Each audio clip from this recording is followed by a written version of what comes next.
Good morning, students. Today we will see question number 42, page 5.130, chapter 5, question 42, page 5.130.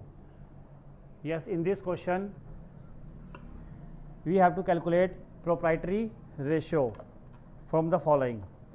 Now see how to find proprietary ratio from the following values. Students, you know total assets is always equals to total liabilities in the in balance sheet, always. So we see how to calculate total liabilities. See this कि formula कैसे बनाया हमने, ये total assets equals to total liabilities. Yes, in total assets it's fixed assets, current assets, this is combined to get to form a total assets. Now fixed assets according to this question, fixed assets है इसके अंदर and plus its current assets also.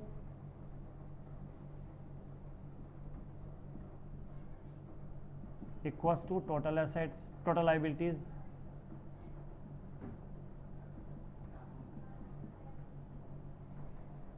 Friends, हमें total liabilities given नहीं है तो उसको हम कैसे बना रहे हैं, fix assets plus current assets को सम अप किया तो टोटल एसेट्स, और टोटल एसेट्स हमेशा टोटल लाइबिलिटीज़ के इक्वल होती हैं. सो इन दिस वे हमें टोटल लाइबिलिटीज़ मिल जाएंगी. 4,80,000 फिक्स एसेट्स है और करंट एसेट्स है हमारी 7,20,000. इस तरह से हमें इनको प्लस करके मिल गया total assets, this is 20 lakh.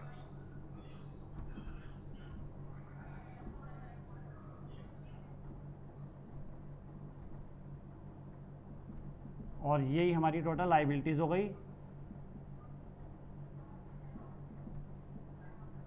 20 lakh. Now अब टोटल लाइबिलिटीज़ में क्या क्या इंक्लूड होता है स्टूडेंट्स, जैसे हम बैलेंस शीट में हमने पढ़ा उसमें देखा कि भी first of all take the share holder fund, current liabilities, non current liabilities, इन तीनों का सम अप करते हैं then we get total liabilities. Share holder fund, non current liabilities, then at the last current liabilities. इन तीनों का sum up करने से टोटल लाइबिलिटीज़ बनती हैं. स्टूडेंट्स, हमें शेयर होल्डर फंड फाइंड करना है तो नॉन करंट लाइबिलिटीज़ और करंट लाइबिलिटीज़ को हम इसमें डालेंगे इस तरीके से. टोटल स्टूडेंट्स, हम इसको डिटेल में कर रहे हैं ताकि इसका कंक्लूजन लास्ट में निकल के आएगा कि फॉर्मूला कैसे बना, लेकिन डिटेल क्या थी इसकी. टोटल लाइबिलिटीज़ में किस किस को लेते हैं हम, share holder fund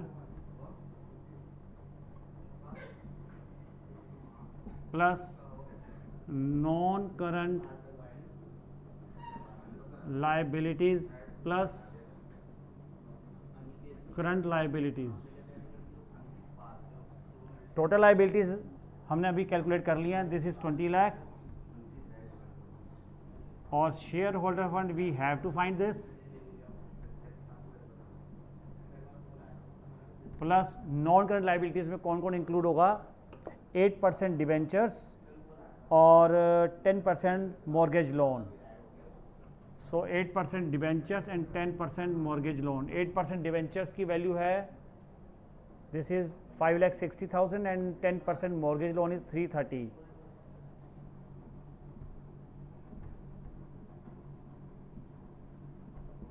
Now come to current liabilities. Current liabilities in the question are overdraft and trade payables. So overdraft, this is 2,20,000 and trade payables are 1,90,000. So sum of these two values. This is the total current liabilities, non-current liabilities. Total liabilities are here and we have to find shareholder fund. 20 lakh equals to shareholders fund plus 8,90,000, this is non-current liabilities, and 4,10,000, this is note in the bracket, this is current liabilities.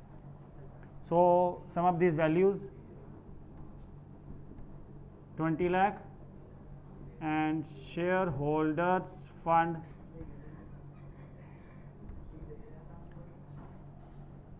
₹13 lakh. This is total of this 13 lakh.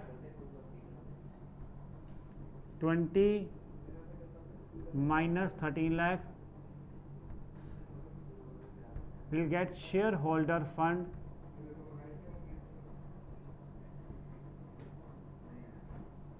this is 7 lakh.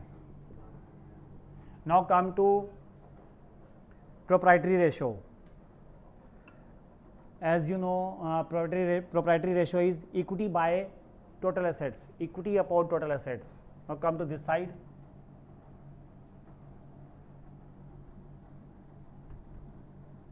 Proprietary ratio equals to equity by total assets.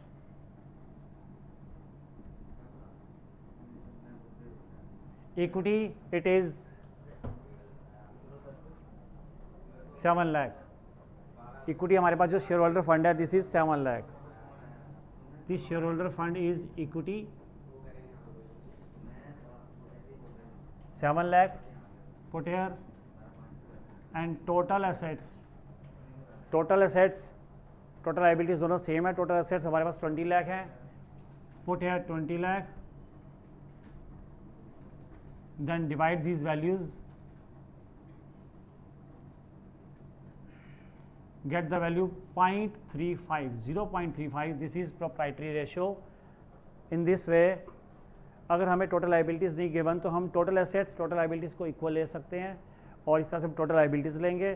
फिर total liabilities के जो parts है अंदर share holders fund plus non current plus current liabilities, इसमें जो current non current की values हमें given है वो हम पुट करेंगे. Then will get the value at the last share holder fund. This is equity and proprietary ratio is equity by total assets. Equity this जो हमें फाइंड कर ली अभी already, and the total assets are 20 lakh. So will get the value of proprietary ratio, that is 0.35.